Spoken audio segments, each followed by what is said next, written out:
Good afternoon. This webinar offers closed captioning. To enable closed captioning, click on the blue widget with a CC in the box located on the button on the left of the screen. This webinar will also be recorded and available at youtube.com/ChicagoBACP. Today's webinar is Chi Biz Strong Grants Program for Nonprofit Organizations, presented by Brad McConnell from Allies for Community Business. We encourage attendees to ask questions. Please use the chat box and send your questions to all panelists. There will be a Q&A session at the end of the presentation. Turning the webinar over to Brad. Good afternoon, everyone. Thank you for your time. This, as you just heard, is specifically focused on the Chi Biz Strong grants for nonprofits, which has different criteria associated with it than the side of this particular grant program for-profits. For a for-profit business, we did a similar webinar at 1 o'clock this afternoon, and the recording of that will be on the same YouTube page that you just heard described a second ago at youtube.com/ChicagoBACP. So I encourage you to check that out. If you are a nonprofit, here is the place for you. So I'm going to spend about 10 minutes going through the following 5 agenda items: funding, eligibility, priority, application, and assistance. And we'll spend the rest of the time just answering your questions. So just 30 seconds before we start, briefly on who we are at Allies for Community Business. We are a nonprofit based on the west side of Chicago, and our vision is that entrepreneurs from any background can start and grow great businesses. And our mission is to provide the capital and the coaching and the collaboration that entrepreneurs need to grow great businesses. So we primarily are working with for-profit businesses, although do help nonprofits as well on occasion when we can. Okay, so let's get into the agenda, these 5 items specifically for the Chi Biz Strong grants for nonprofits. So for funding purposes, Chi Biz Strong will include at least $22 million in funding, of which a significant portion will go to nonprofit organizations. So this is an estimate of the amount that will be distributed between the nonprofit, for-profit, and then a little bit of additional extra dollars for outdoor dining on restaurants. In any case, the grant winners who are selected will receive either $5,000 or $10,000. And the only difference is based on the revenue that you would claim as an organization on your 2020 tax returns. So if your revenue is greater than $60,000, you'll receive a grant of $10,000. And if your revenue in 2020 was less than $60,000, then your grant size will be $5,000. And that's just meant to reflect the differences in the size of loss and expense that different size organizations have very likely incurred. So further on funding, how you can use the funds is very flexible in this grant program. So operations, staff, overhead, inventory, most things that you would seek to spend the money on, you can. Really importantly, the applicants are going to need to attest to the fact that you're not double paying, essentially. So if you've already received a grant amount from a different governmental program for these same costs or revenue losses, then you can't use this grant in order to cover those very same losses or costs. I think it's highly unlikely this is going to be a problem because all organizations, for-profit and nonprofit, have had far in excess of either $5,000 or $10,000 in losses or costs over the last 18 months. But nonetheless, you need to make sure, just because of federal law, that you aren't you're using federal funds twice. And these are, in fact, passed through federal dollars through the city of Chicago's budget.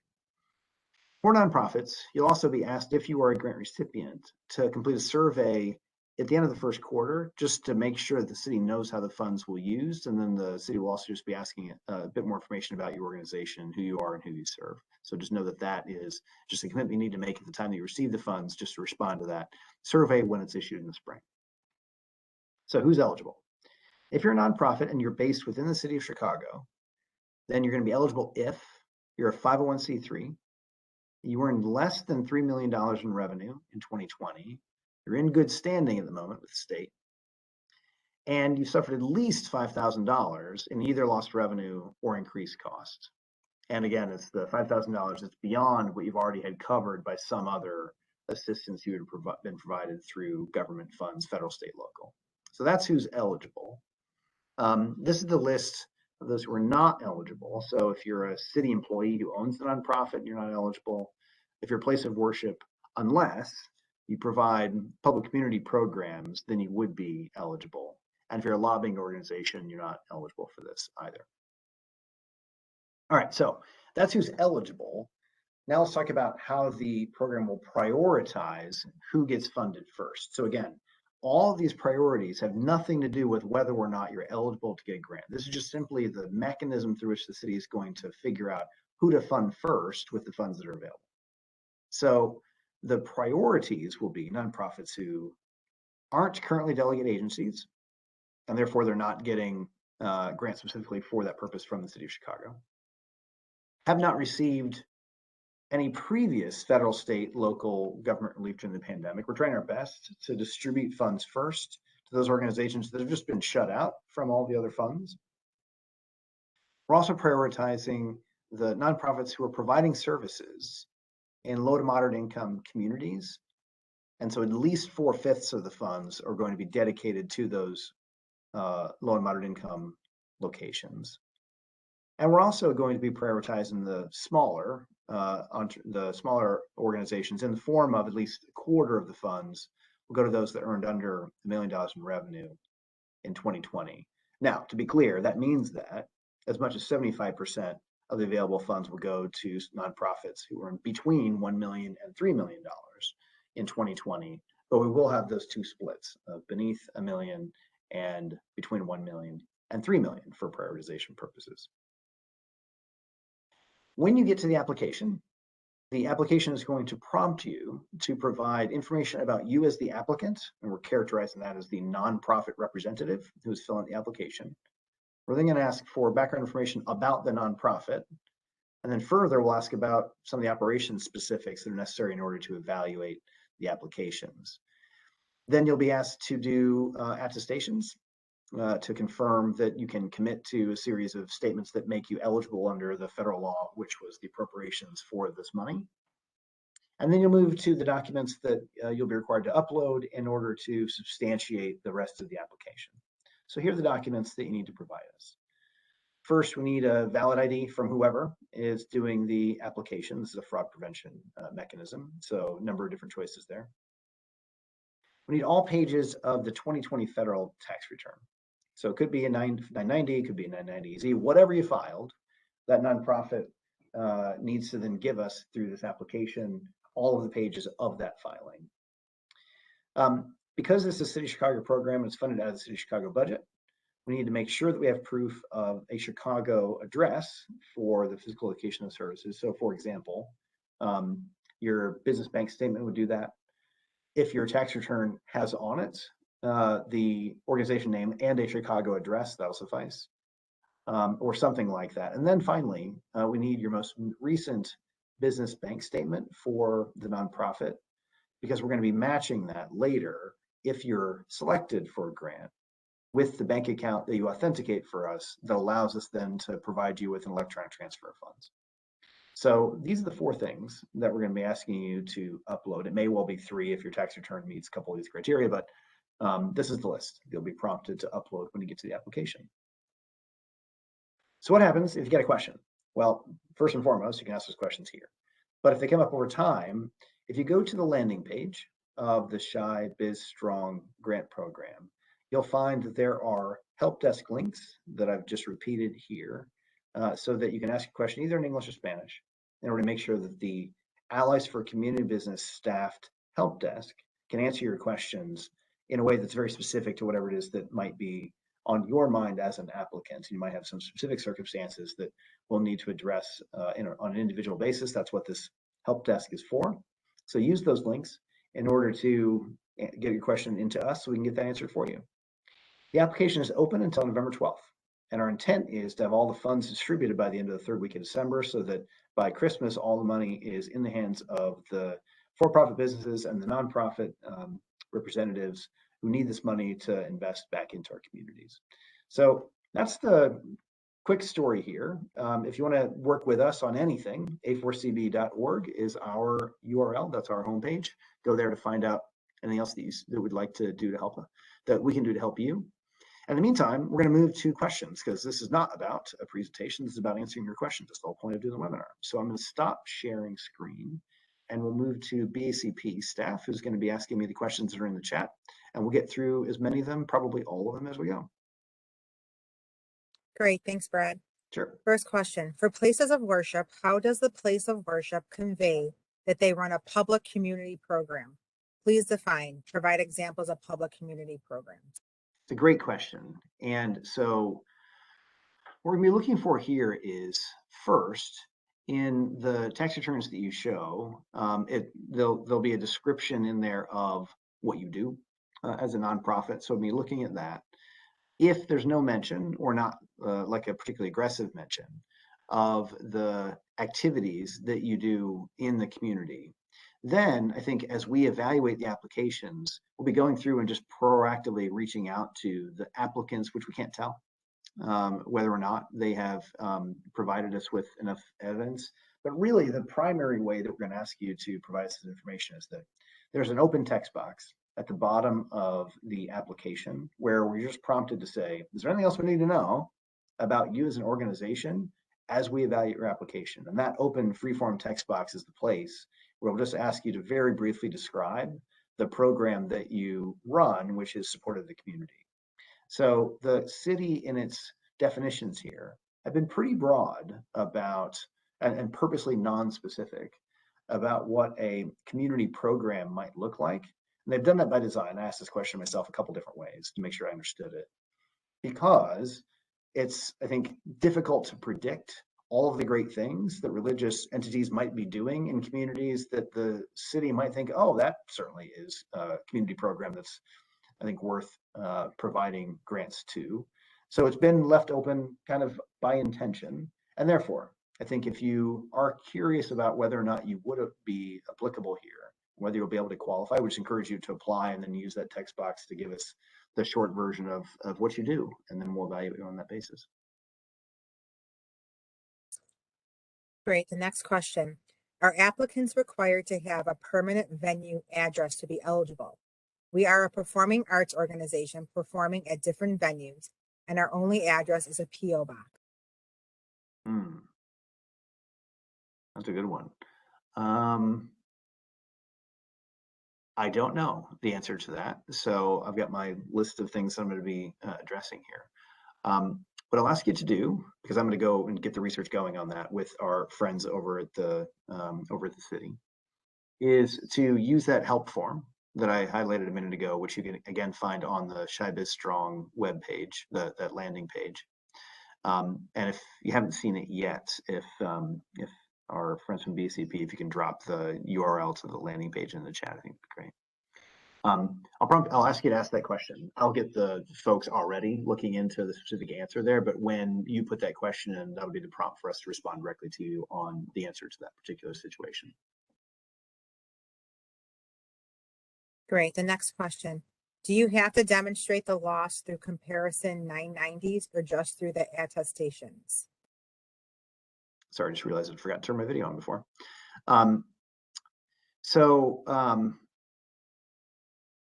The loss is going to be done in two ways. One is going to be primarily through attestation, where you just say definitively, I have had this much loss. And then really the tax return is just to show not loss, but rather just the amount of revenue that you had received and that you generated in 2020. And so the loss is mostly going to be just the attestation, although it's on a base of what the tax return has shown in the way that we're going to be reviewing it. So it's quite different than the Back to Business grant that the state is running, and that a lot of the other programs we've run in the past have done, because in other programs, you may be familiar with these, in which you're asked to provide 2019 and 2020, say, tax returns or bank statements from two different periods, so that the program evaluators can evaluate your loss. That's not happening in this case. So this is much easier for your applications to be successfully submitted, because we're just asking for 1 year, 2020 only, of your tax returns, and then the losses will be taken by attestation. Okay, great. Next question. If an organization filed a 990 EZ, are they still eligible? Yes.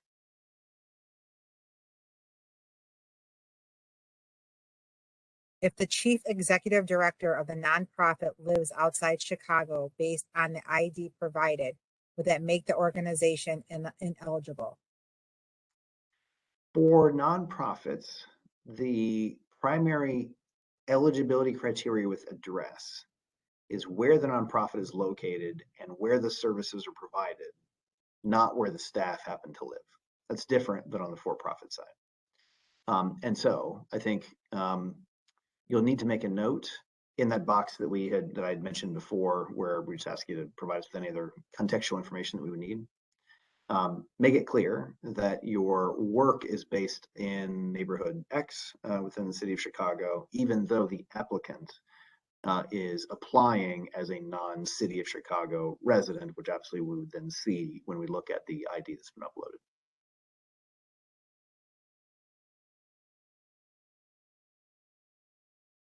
I did the application, did everything, but it says representative name need to be on the 990, and it is, but will not let me continue.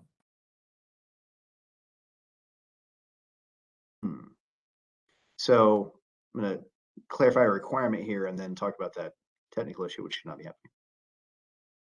For the person who's applying for the grant, in order for us to prevent fraud, somebody who just out of nowhere is just applying on behalf of a nonprofit they've heard of, we're going to match the nonprofit representative who's applying on behalf of the nonprofit with the named representatives of that nonprofit who are listed on the 990. And so you may recall that each nonprofit lists as many as 5 or more, actually, specific representatives who have a direct relationship with the nonprofit, depending on how the filing is done. And so we're going to be looking to match the name of the applicant to that list in order to prevent the kind of fraud that I described.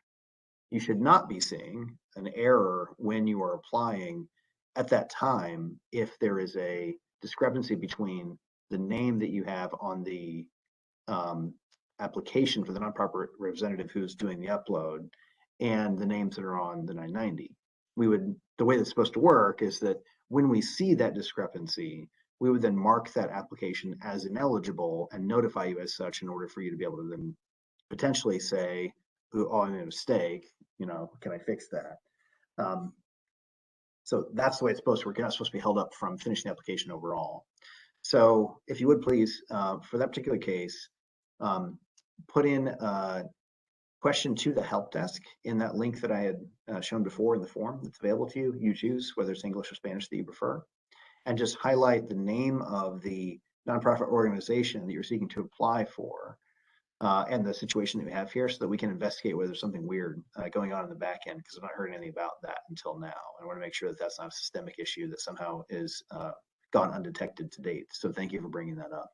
If we find that there's nothing that's systemic about it and we just need to sort of figure out something that's very unique to your application, then the way that this is going to work is that the person on the help desk who has been assigned to answer your question will just work with you in order to figure out how to get you all the way through the application in the way that we want you to. Okay, great. Next question. If we received a PPP loan in 2020, does that disqualify us? No. So you're absolutely not disqualified. With respect to whether you're going to be prioritized or not, the question there is down to, did you have your PPP loan forgiven? And that then turns it into a grant. In that case, we'd want to know that because we're trying to make sure that anybody who didn't receive free money from the government then is able to get to the top of the queue, because we want to make sure that anybody who's been left behind completely so far with respect to grants of whatever sort, they get a fair chance to be at the top of the queue for this one. So if you got your loan and it was not forgiven and it's just still a loan, then you still would be in the priority area because you haven't received a grant, unless you received a grant from some other source. But you're absolutely not ineligible. It's just a question of whether you're in the priority group or not. Great. If you are a nonprofit who started in 2021, are you eligible? Fortunately not. So anybody who applies needs to share with us the 2020 tax return that you generated based on the revenues that you generated, the income that you generated in 2020. And if you only began in 2021, you're not going to be able to do so. And so unfortunately, in that case, that means you're ineligible. My org just moved, so our new address is not reflected on bank statements yet. Will the lease suffice as proof of address? Yes. So you're going to need to provide the lease and then describe in the in that text box that I mentioned before at the bottom of the application that very situation put in there the date, while the lease should reflect the date that you moved in to the new space. And so long as that new space is still within the city of Chicago, that should be okay. If we are a sub-guarantee to City of Chicago funds, will that still make us eligible? If you are a sub to a delegate agency, you're still eligible. If you are a delegate agency, you are not. I hope that distinction makes sense to those who have such a relationship. We are a Catholic church which does community programs, but we do not have a tax return, as this is done for the Archdiocese as a whole. Is there other info we can provide instead?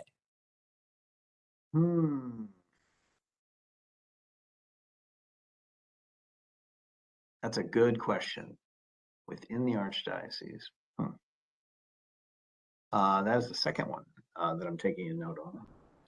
I don't know the answer to that, but again, I will get that answer. So in the way that I described it before, if you could please just ask that question via the form to the help desk. In the meantime, I'm going to be digging into getting an answer to that policy question. And so that when the help desk picks up that particular question, they'll have the answer ready for them, or at least they will within, I'll say within a day, since it might be tomorrow before I get the specific answers to that. But please do ask that question directly via the help form. And in the meantime, I'll be digging up the answer for you. Great, thank you. Are 501c6 nonprofits exempt from this grant program? You need to be a 501c3 in order to be eligible for the grant program. So 6s are ineligible, yes. Can we apply for COVID costs we are currently incurring to run in-person programming? Example, COVID tests, mask. Yes. So if you meet all of the other criteria that we described before, that is absolutely an eligible use of the funds that you'd be applying for. Yes. Again, the question, we see that 501c3s qualify to apply. Are 501c6s eligible to apply as well? No.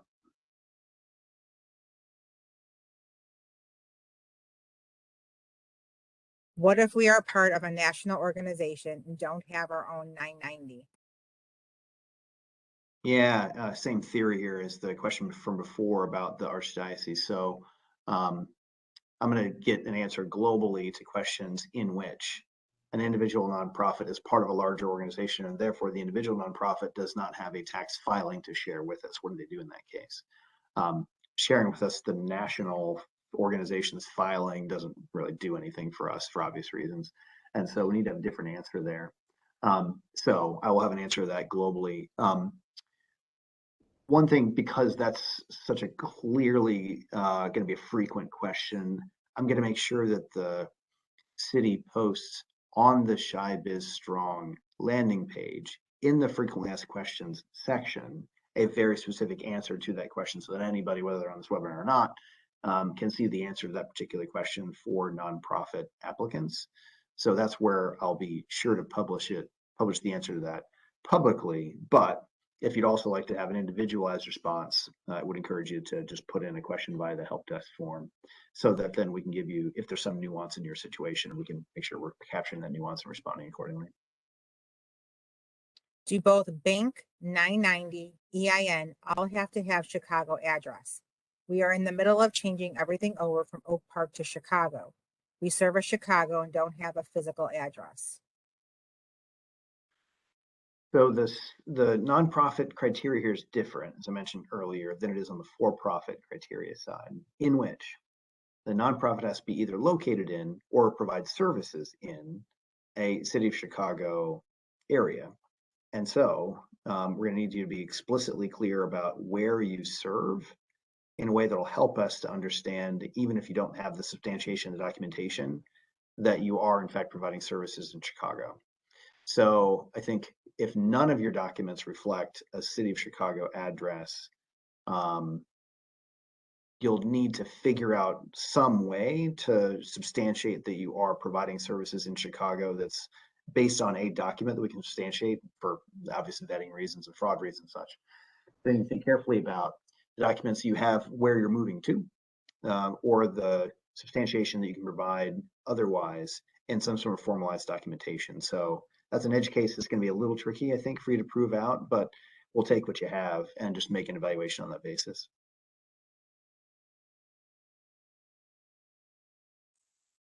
It seems nonprofit eligibility for serving low and moderate income areas is determined by the corporate address on file, our mailing banking address, but our operations are not done in that neighborhood. So how can we reflect this?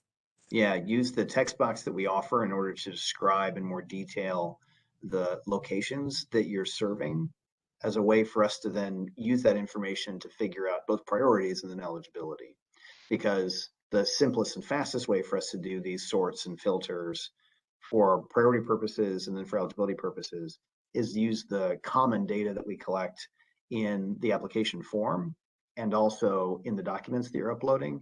But we do have both a field on the application to ask for a zip code where you do your services. And obviously that's the easiest way for you to describe that. And that's a number that we can filter and sort really easily. And there's that nuanced text box that you can use to describe in more detail what it is we need to know about who you're servicing if it's not reflected on the core documents that otherwise it would be. If we receive PPP funding in 2021, would that make us a lower priority applicant? If so, would it still be worthwhile to apply?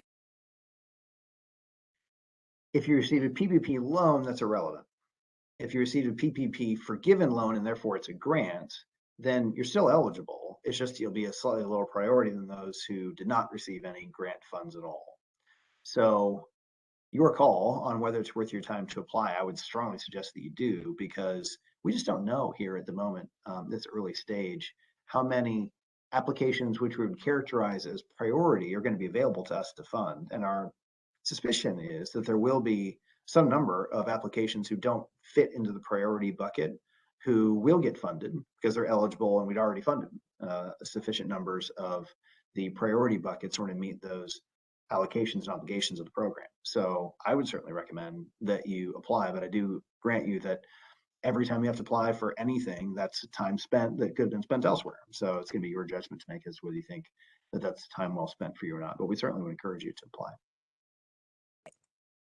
Great. I can't go any further into the form. Everything is done, but I can't continue. Not really enough in that for me to know what to say.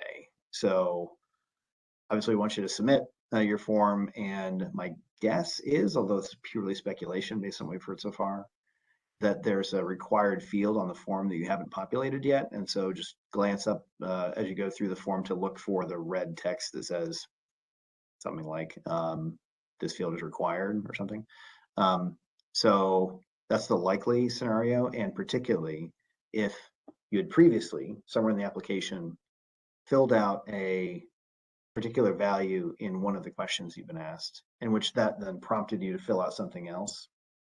And then you went back later and changed whatever that question and answer was, and now you're being prompted to provide different information. That could have created a situation in which you should have filled something out that's a required field and you didn't. So that's just pure guesswork on my part without seeing the application itself. But if that doesn't work, then I'll just encourage you to cancel out and start again, which is a terrible answer, frankly. But that's just, I guess, my best answer without having anything in particular in front of me to respond to. So that's probably an unsatisfactory answer, but the best I've got at the moment. Does it matter as a nonprofit to make over 60,000 to be eligible to be approved and receive the grant? Does No. it matter your year revenue? No. So in 2020, it doesn't make any difference for eligibility purposes whether you recorded in your tax returns that you had above or below $60,000.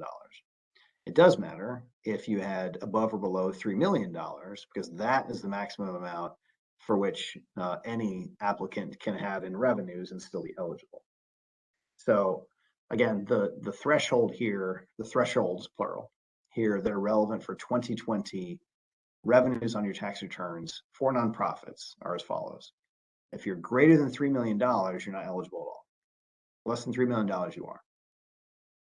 If you have less than $1 million, then at least a quarter of the applications are going to be funded for those. They're less than $1 million. and probably something like 75%, but at least a quarter will go to the lower part. The remainder will go, obviously, to the $1 million to $3 million sized nonprofits. And finally, it depends on whether you had revenues above or beneath $60,000 in 2020 as to whether or not you're going to receive a $10,000 grant or a $5,000 grant.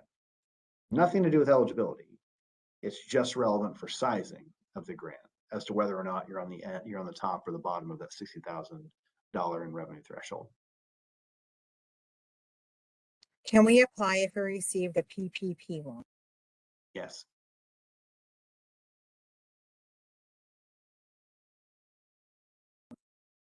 Did I read that the rewards will be chosen by lottery? No. So we'll be clear about this one. Application closes November 12th. Between November 12th and the first week in December, roughly, we're going to take the following steps. One, we're going to screen all of the applications for whether or not they're eligible based on that revenue number and based on whether they're in the city of Chicago, based on their 501c3, and those eligibility criteria that I highlighted before. Of those that are eligible, which is a subset, clearly, of those that applications that were submitted, we are then going to organize those applications into the priorities that I'd mentioned before.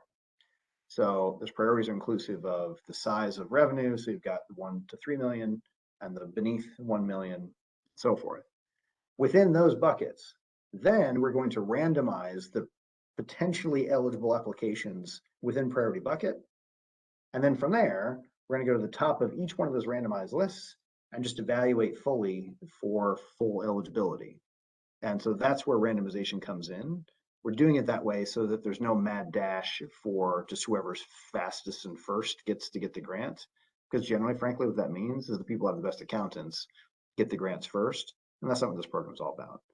So instead, we have that randomization factor after all of those sorts and filters in order to make sure that within those who are eligible, we're then being equitable with respect to how we're going to do evaluations for eligibility. But that prioritization layer matters a lot. So I mentioned the above and beneath $1 million, 25% on one side, beneath and 70% on the other. There's also that eligibility, that prioritization criteria about low and moderate income communities and being serving there. So that's where all the prioritization will come in before randomization. Are we calculating 2020 losses against 2019 results? No. So we are not looking at 2019 at all, which is very different than lots of other programs that you would have potentially applied for or been knowledgeable about.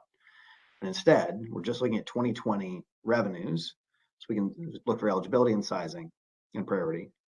And then we're asking for attestation on the losses or costs that were incurred that were specifically because of the pandemic, which is a different methodology than what you potentially would have seen before in other programs. The 990 EZ does not show the amount of revenue. Should a profit loss statement be uploaded with it?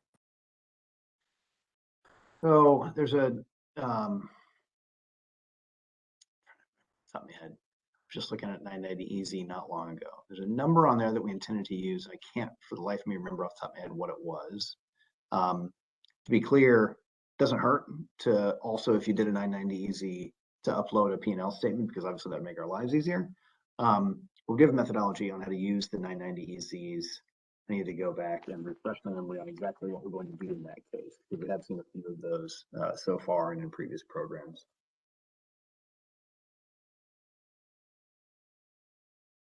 Physical address seems like an issue. What if we shifted our programming to virtual? Would that disqualify? No. So you need to know where you're serving in order to qualify. So if you've shifted to virtual and you no longer know that you're serving City of Chicago residents or City of Chicago residents in particular location, that would be a problem for you because you couldn't substantiate that this is a City of Chicago program that the City of Chicago government can fund.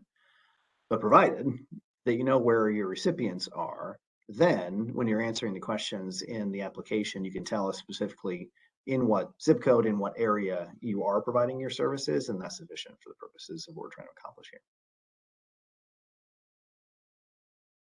Can newly formed organizations established in 2019 apply? If you were established in 2019, and most importantly, if you had revenues in 2020 and you filed taxes in 2020, then you're eligible. If you started your business, your nonprofit in 2021, then you're not, because you couldn't possibly have had a 2020 tax filing. But from 2019, as long as you did a filing in 2020, you're absolutely eligible. Yeah. Is the front and back of the driver's license needed, or just the front suffice? Good question. We haven't been asking for the back. No harm in providing us the front and the back, but we've been specifically focusing on the fronts of the licenses.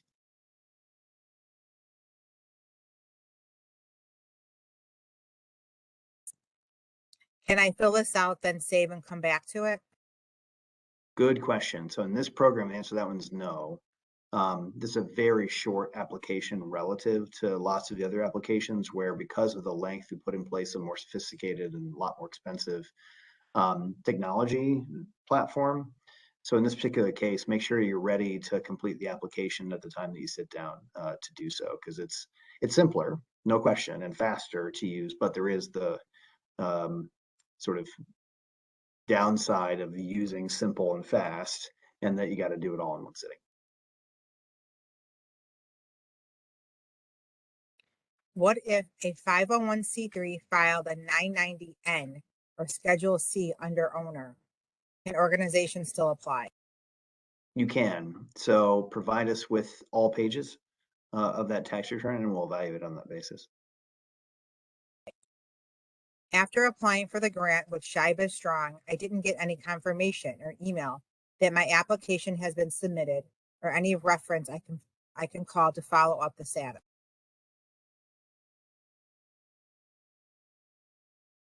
There wasn't a question in there, but I would think that your question is, how do I know, or something, whether I I've would, applied? yes, or are they supposed to get that maybe?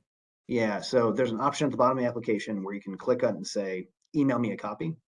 If you didn't click that, then the presumption there is that you didn't want one. You can always, though, send through that form that we'd highlighted, which again can be found on the Chi Biz Strong landing page. Send a question in either English or Spanish, your choice, in which you can say to the help desk, my nonprofit name is XYZ. Can you confirm for me that you received my application? And then we'll respond with presumably, yes, we have received your application. We are an arts organization, 501c3, who just received notice from DCASE for a grant of $5,000, in addition to our usual city arts grant. Does this disqualify us from applying? It's a good question. So at the same time that the Department of Business Affairs and Consumer Protection, BACP, has launched a Chi Biz Strong grant for for-profits and nonprofits, the Department of Culture Affairs Special Events, DCASE, has also launched a grant program for creative workers, for professional artists. And so the criteria is very different, but you absolutely, if you think you're eligible for both, can and should apply for both. Because when you're asked the question, have you received any emergency assistance? If you haven't received any grants from anybody to date over the last 18 months, then obviously, even though you're applying for 2 grants, you don't know whether you're going to receive a grant from either. So at the time of application, you should say, no, I haven't. So as always, just as a matter of general advice, if there are opportunities for free funding that you think you are eligible for, then you should absolutely apply for them, because free money is good. So go for it. Can a newly small business, for-profit business established at the end of 2020 be eligible to apply? You can apply as a for-profit, which is a different application, different criteria, which we talked about at the 1 o'clock webinar. So I encourage you to just check out that on the YouTube site for BACP. But the answer is yes, provided that if in 2020, because you had started your business in 2020, you had some revenue in 2020, and therefore you filed a 2020 tax return that you can upload as part of this application. Provided all of that is true, then yes, you are eligible and you should apply using the for-profit application. If you are a delegate agency, are you eligible for the program, but at a lower priority?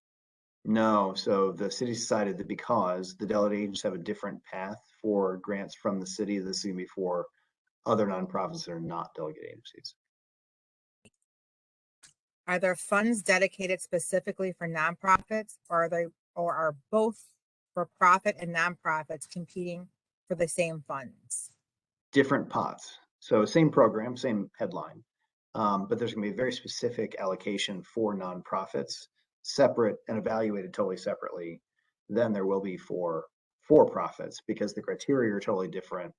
The eligibility and prioritization, sizing, all the size is actually the same, but all those other things are different, and therefore we need to have different pools to just sort of bifurcate the evaluation and the funding priority and processes between for-profits and nonprofits.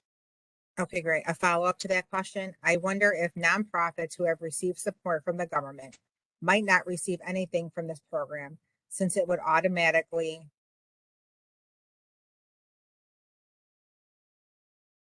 default to the profit support instead.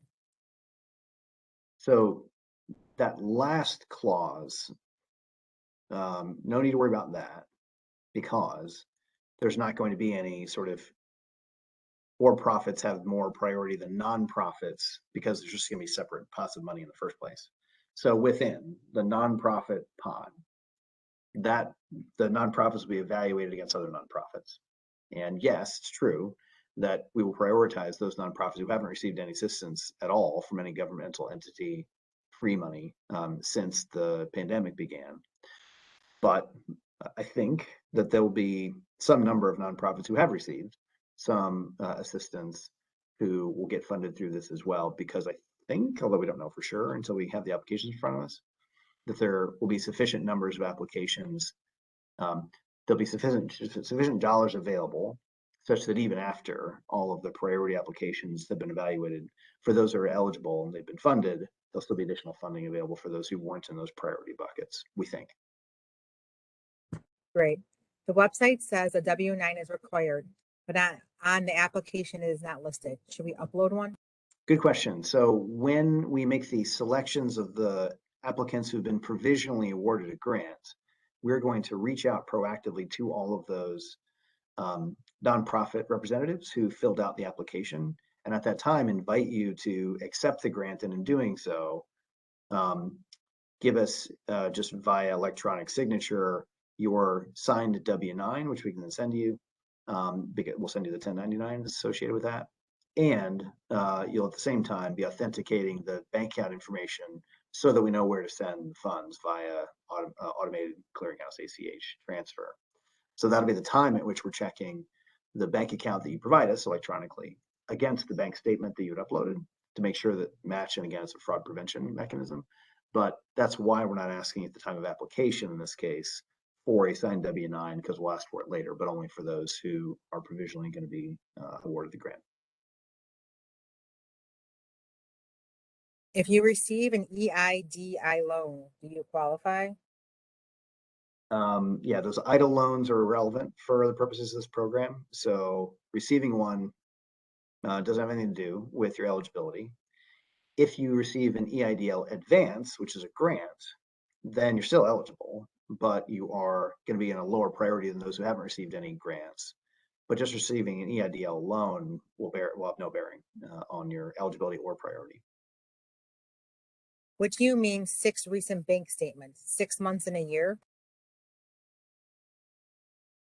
We're not looking for 6 bank statements, just one bank statement. We provide extracurricular education to Chicago public schools. Other than providing the zip codes, do we need proof? What kind of proof? Contracts? So the proof that we're using is the description of your operation on your tax return, where for all nonprofits on your 990, you're describing the services that you provide, which justify your nonprofit status. That's what we're using as your substantiation of your services. If for some reason that doesn't describe what you're doing within the city of Chicago, then you need to use that text box that I mentioned before in order to describe what you're doing for Chicago residents. But the tax return is the sort of strongest mechanism we have, because obviously there's federal penalties involved with falsifying your tax returns. So that's what we're using for a number of purposes, inclusive of the description of your services. What is the amount of the grant? $10,000 or $5,000, depending on your revenues in 2020. I receive non-government PPP grants. Do I claim those, and do they affect a potential award? Claimed has nothing to do with this program, because claimed implies you're filing a tax return here. So set that one aside. If you've received grants from the federal government or any other government, then you're still eligible. It's just going to be a lower priority than those organizations who received nothing in free money since the beginning of the pandemic. If you receive a small EIDL advance in 2020, do you qualify? Yes, you'll be a lower priority from those who didn't get any sort of free money, but you're still eligible. Our fiscal year is June 30th.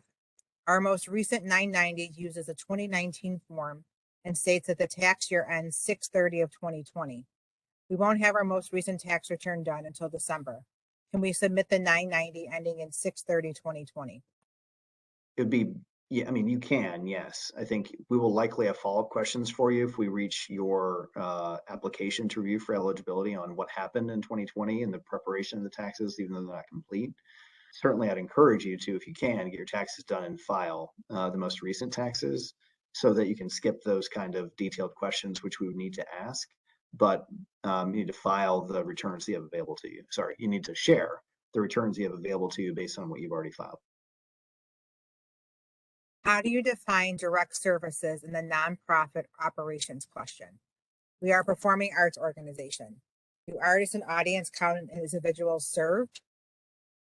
Yes, so the specificity that's available is all sort of linked from the application back to the Chi Biz Strong landing page for the specific answers to the questions that have to do with direct field of service, the locations, the definitions of like what does a program mean exactly. But I will say, and I've mentioned this a couple times so far on this webinar, that the city has been specifically and purposely a little vague about exactly what counts, in an attempt to try to be open-minded about nuanced situations that, if really rigid rules are put in place, you might unintentionally just squeeze out a bunch of people who you didn't mean to as a policymaker.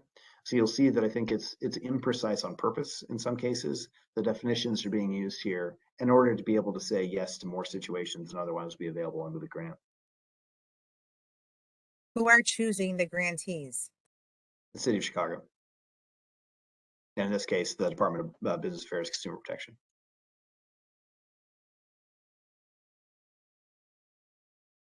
Our 990 is from July 2019 through July 2020. Is that adequate? If you are able to provide your refreshed tax return, we certainly prefer that. Otherwise, we're going to have a bunch of questions to have to ask you, but you need to just upload what you have available that you've filed with the government thus far. Our 990 is based on a September fiscal year. Does that matter? Same.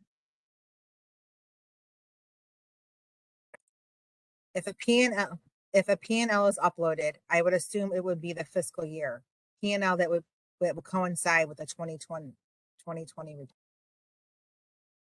If you're going to share a P&L, yes, the P&L should be, well, two things.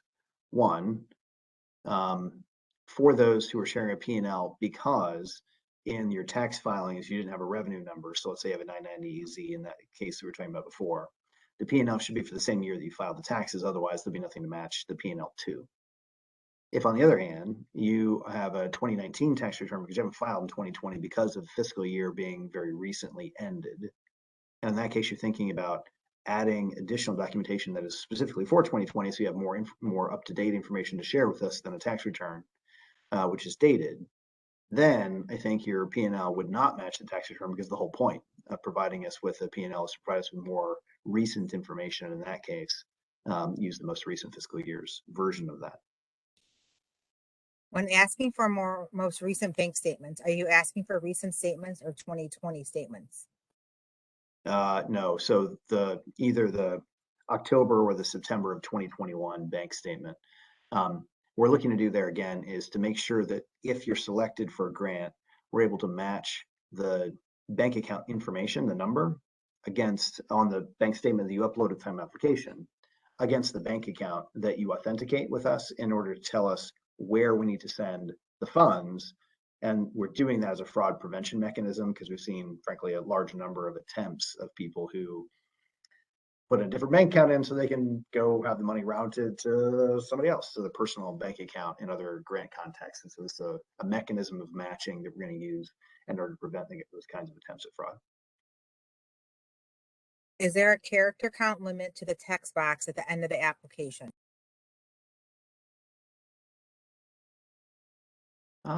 Good question. Probably at some point. So I'll suggest that because we're not looking for novel length answers anyway, just be brief, give us a few sentences on whatever you're trying to describe. And just, I think at the end of a few sentences, just be clear that, if you need more information, email me at the address on the application and we'll sort of be able to grab more information from you on that basis if we need to. Is the tax return for the organization or for the individual? This is for the nonprofit who is applying for the grant. So the tax return needs to be for the organization that is applying. When you say depending on your revenues for 2020, is there a specific differential? Example, less than 1 million in revenue is eligible for 5,000 and over 1 million is eligible for 10,000. No, so there is a differential, but it's not to do with 1 million. If, again, there's only two grant amounts that are in play here. If your 2020 revenues were greater than $60,000, you're eligible for a $10,000 grant. If your 2020 revenues were less than $60,000, you're eligible for a $5,000 grant. And in case you're wondering where that came from, the idea here is that if 60,000 divided by 12 is 5,000, so 12 months in the year, the theory is that the city's policy objective here is to provide assistance of at least 1 month of losses or revenues. And if you have less than $5,000 per month in revenue, then there's no sense in having a grant that's larger than $5,000. So that's why the $60,000 threshold is in place, but it's not $1 million or $60,000 for making that determination as to whether it's a $10,000 grant or a $5,000 grant. Sure. A follow-up question to the person who is having the application issues. They're wondering if they should just redo the application or should they reach out to the help desk? Either way, apologize for any problems that you're having. And I'll say that we've not had particularly systemic problems because we've already received hundreds of successfully submitted applications.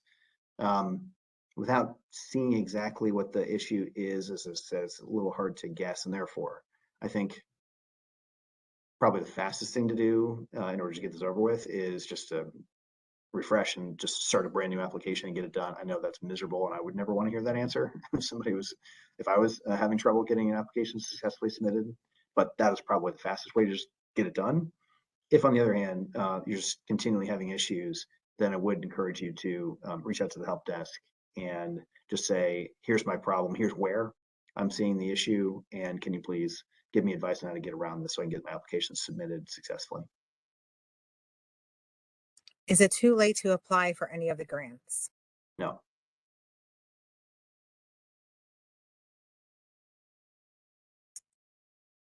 If you are a non-for-profit that received its 501c3 determination in mid-2020, can you apply for the grant? Yes.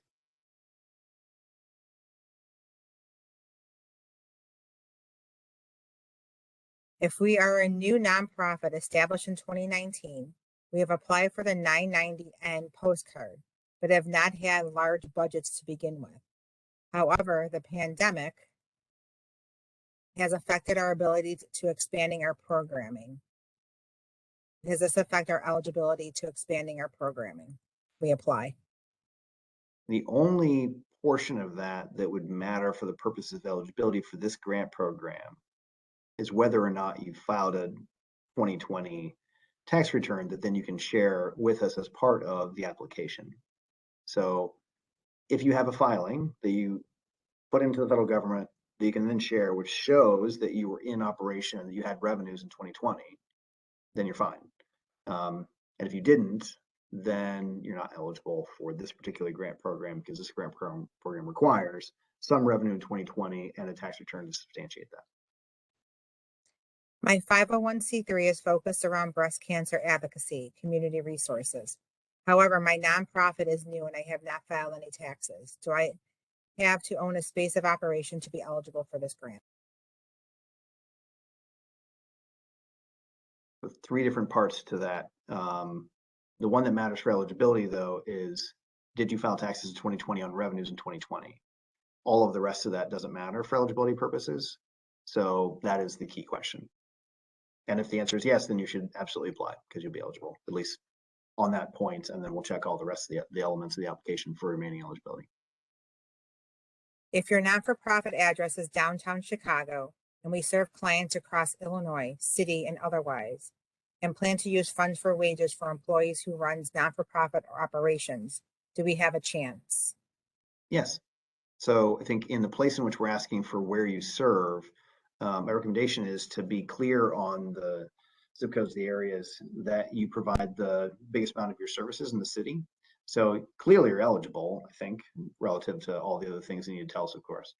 But for the purposes of priority, if you're serving low and moderate income communities and tell us that in the application, then that puts you into an opportunity to be prioritized for evaluation for the grant. So that's what I encourage you to do, but you're absolutely eligible, I think, depending on the other checks. If we offer programming to Chicago Public Schools, can we have the principal write a letter on our behalf? Can if you'd like, but you wouldn't need to, because letters of recommendation aren't going to get used in the reviews of the applications. And so we're going to stick very carefully to the eligibility criteria and the prioritization criteria that the city has established on the Chi Biz Strong landing page, because we really don't want applicants to have to spend the time going around to chase letters of support, nor do we want to be judging applications based on the quality of the writing. This is about getting dollars to businesses who are, in this case, nonprofits, who are doing really good work in communities. We want to get the money out quickly. So that's why we're trying to keep it as quantitative and as sort of yes or no focused in eligibility and prioritization as we can, rather than relying upon letters of recommendation or statements of intent or things like that. Great. If you are a non-for-profit that received its 501c3 determination in mid-2020, can you apply for the grant? Yes.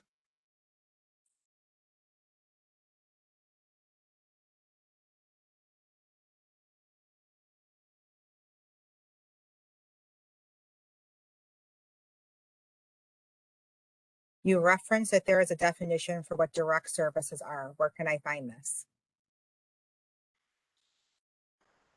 Memory serves, I think, and forgive me for not having this totally committed to memory, that on the Chi Biz Strong landing page in the frequently asked questions section, there is a mention of that. I say that very tentatively because I'm not 100% certain that that's true. So, well, I encourage you to, first of all, like, I will be as one of the notes I'm taking here, making sure that that's true. So that definition is very clear in the frequently asked questions. So you should see that, I think, updated if it's not sufficient already within the next couple of days when the city is doing its refreshing of the frequently asked questions based on things we're seeing through the help desk and through our webinars. In addition to that, I think I would encourage you to apply as long as you think the time is well spent on the basis of what you do in explaining what you do, either in the body of the tax return description on the service that you provide, which you've already done, obviously, in your filing in 2020, or in the text box that we suggested that's at the bottom, again, doing so just in a few sentences. Great. 2 more questions, Brad. Okay. Could you repeat the deadline dates again? Yes. So the application deadline is November 12th. And the funding we intend to have completely distributed before Christmas. So roughly speaking, the end of the 3rd week of December. Great. Last question. How do we receive an answer on the 990 issue for the individual parishes as it relates to the Archdiocese of Chicago?